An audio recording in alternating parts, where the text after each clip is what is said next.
Assalamualaikum warahmatullahi wabarakatuh. Semoga Ananda Ibu jumpai dalam keadaan sehat walafiat.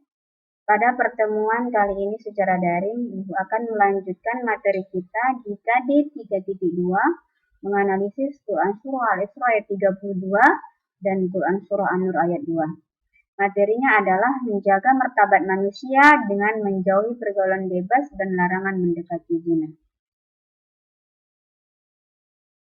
Baik, sebelum Ibu melanjutkan kepada materi, di sini Ibu akan menyampaikan terlebih dahulu tujuan pembelajaran. Yang pertama adalah Ananda dapat membaca dengan baik dan benar sesuai ilmu tajwidnya Quran Surah Al-Isra ayat 32 dan Quran Surah An-Nur ayat 2. Kemudian yang kedua, Ananda dapat menganalisis isi kandungan Quran Surah Al-Isra ayat 32 dan Quran Surah An-Nur ayat 2. Yang ketiga adalah Ananda dapat memahami faktor-faktor yang mendorong terjadinya pergaulan bebas dan perbuatan zina. Yang keempat adalah Ananda dapat memahami manfaat dan hikmah larangan pergaulan bebas dan perbuatan zina. Dan yang kelima, Ananda dapat mendemonstrasikan hafalan Quran Surah Al-Isra ayat 32 dan An-Nur ayat 2 dengan baik dan benar. Di sini Ibu akan coba membacakan Quran Surah Al-Isra ayat 32 tentang larangan mendekati perbuatan zina. A'udzu billahi minasyaitonir rajim. Bismillahirrahmanirrahim. Wala taqrabuz zina innahu kana fahisyah wa sa'a sabila. Dan janganlah kamu mendekati zina, karena zina itu sungguh suatu perbuatan keji dan suatu jalan yang buruk. Kemudian Ibu akan membacakan juga Quran Surah An-Nur ayat 2 tentang hukum bagi pezina laki-laki dan pezina perempuan. Bismillahirrahmanirrahim. Az-zaniyatu waz-zani fajlidu kulla wahidin minhuma mi'ata jaldah. ولا تأخذكم بهما رأفة في دين الله إن كنتم تؤمنون بالله واليوم الآخر وليشهد عذابهما طائفة من المؤمنين. Pezina perempuan dan pezina laki-laki deralah masing-masing dari keduanya 100 kali.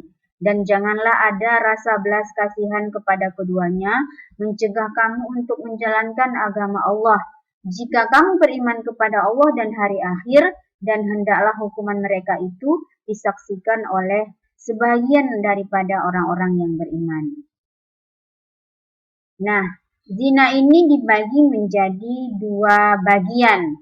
Yang pertama namanya adalah zina muhson, yaitu pezina laki-laki dan pezina perempuan yang sudah pernah menikah, dan hukumannya itu adalah dirajam.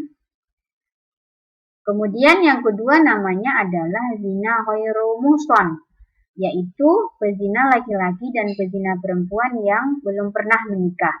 Hukumannya adalah didera 100 kali. Nah, di sini Ibu ada menampilkan gambar. Gambar ini adalah hukuman bagi pezina ghairu muhson, yaitu pezina yang belum pernah menikah. Gambar yang kedua, ini gambar hukuman bagi pezina muhson, yaitu pezina yang sudah pernah menikah. Nah, faktor-faktor penyebab pergaulan bebas dan perbuatan zina ini ada yang dari dalam, faktor dari dalam, dan ada nanti faktor yang dari luar. Nah, faktor dari dalam itu adalah 1. Lemahnya pemahaman tentang iman dan Islam. Yang kedua, adanya bisikan setan, pola pikir yang tidak baik. Kemudian yang ketiga, gaya hidup yang terlalu bebas. Yang keempat, komunikasi di dalam keluarga tidak berjalan dengan baik. Jadi komunikasi dengan orang tua, dengan saudara-saudara yang ada di rumah tidak berjalan dengan baik, sehingga terjadilah penyebab-penyebab dari pergaulan bebas tersebut. Kemudian gaya hidup juga yang terlalu bebas, tidak ada aturan di rumah, sehingga menimbulkan penyebab pergaulan bebas ini. Itulah beberapa faktor yang dari dalam. Kemudian kita lihat faktor yang menyebabkan dari luar. Yang pertama adalah lemahnya kontrol dari orang tua. Yang kedua, menurunnya kontrol dari masyarakat. Yang ketiga, pengaruh media massa bisa melalui handphone, bisa melalui televisi, dan lain-lain sebagainya. Kemudian yang keempat, minimnya sarana pengembangan dan aktivitas remaja. Jadi di daerah tersebut tidak ada aktivitas ataupun kegiatan anak-anak remaja sehingga menyebabkan terjadinya pergaulan bebas ini. Kemudian dampak negatif pergaulan bebas dengan perbuatan yang mendekatkan kepada perbuatan zina, yaitu melemahnya ketahanan iman. Yang kedua, malas beribadah. Yang ketiga, bisa terjangkitnya penyakit kelamin. Yang keempat, terjadinya tindak kekerasan dan pencabulan. Nah, di sini Ibu akan menjelaskan manfaat dan hikmah menjauhi pergaulan bebas dan larangan mendekati zina. Yang pertama, hikmah dan manfaatnya adalah terhindar dari penyakit kelamin. Manfaat dan hikmah kedua, terhindar dari perbuatan dosa. Manfaat dan hikmah yang ketiga, terjaganya nama baik keluarga. Yang keempat, terhindar dari aib yang memalukan. Yang kelima, hikmah dan manfaatnya adalah jiwa dan raga kita tetap bersih. Bagaimana cara kita menghindari pergaulan bebas ini? Yang pertama, yang harus kita lakukan adalah memperkuat ilmu agama. Yang kedua, membentuk kepribadian kita ke arah yang lebih baik, yang lebih positif, yang bermanfaat. Kemudian yang ketiga, memilih teman yang baik. Yang keempat, mempererat hubungan dengan keluarga, terutama orang tua kita. Yang kelima, menghindari lingkungan yang tidak baik, mengisi waktu luang dengan hal-hal yang positif dan hal-hal yang baik, yang bermanfaat. Kemudian memperluas pengetahuan, terutama pengetahuan di bidang agama.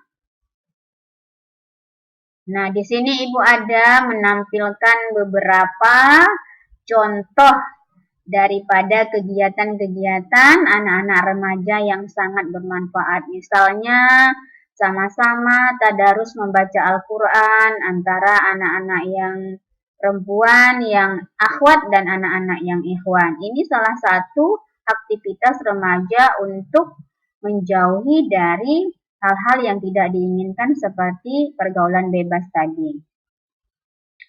Nah, seperti ini juga adalah salah satu aktivitas remaja yang bisa kita lakukan. Demikian yang dapat Ibu sampaikan. Mudah-mudahan materi ini bisa membantu Ananda untuk memahaminya di rumah dan membacanya kembali. Kemudian ayat yang Ibu bacakan tadi bisa dihafalkan dan didemonstrasikan. Demikian yang dapat Ibu sampaikan. Wabillahi taufiq wal hidayah. Wassalamualaikum warahmatullahi wabarakatuh.